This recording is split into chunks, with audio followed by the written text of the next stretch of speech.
रमज़ान में सिगरेट नोशी करना।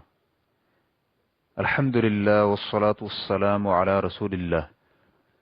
सवाल किया गया है, मैं जानता हूं कि कुछ उलमाए किराम ने सिगरेट नोशी को हराम करार दिया है, लेकिन रोज़े की हालत में सिगरेट नोशी को हराम क्यों करार दिया जाता है, हालांकि कोई खाने या पीने की चीज़ हलक में दाखिल नहीं होती। मैंने इस बारे में मुतअद्दिद लोगों से पूछा है, लेकिन मुझे किसी ने तसल्ली बख्श जवाब नहीं दिया। सब हजरात ने यही जवाब दिया है कि क्योंकि सिगरेट नोशी हराम है इसलिए रोजे के दौरान भी हराम है।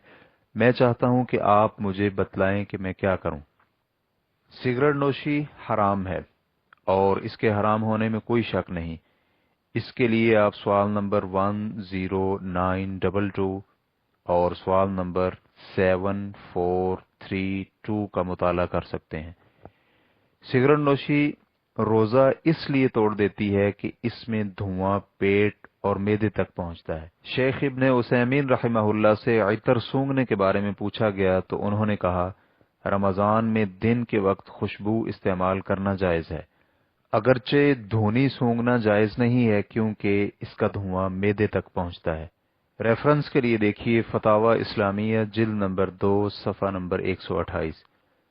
चूंकि सिगरेट और धूनी दोनों का धुआं होता है, इसलिए दोनों के धुएं को रोजे की हालत में पेट में लेकर जाना जायज नहीं, लेकिन दोनों का हुक्म असल के एतबार से दुरुस्त है, क्योंकि अगरबत्ती हलाल और अच्छी चीज है, जबकि सिगरेट हराम और खबीस चीज है। वल्लाहु ताला आलम।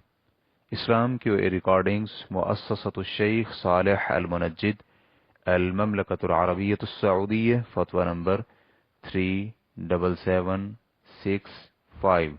वस्सलामु अलैकुम वरहमतुल्लाहि वबरकातुहू।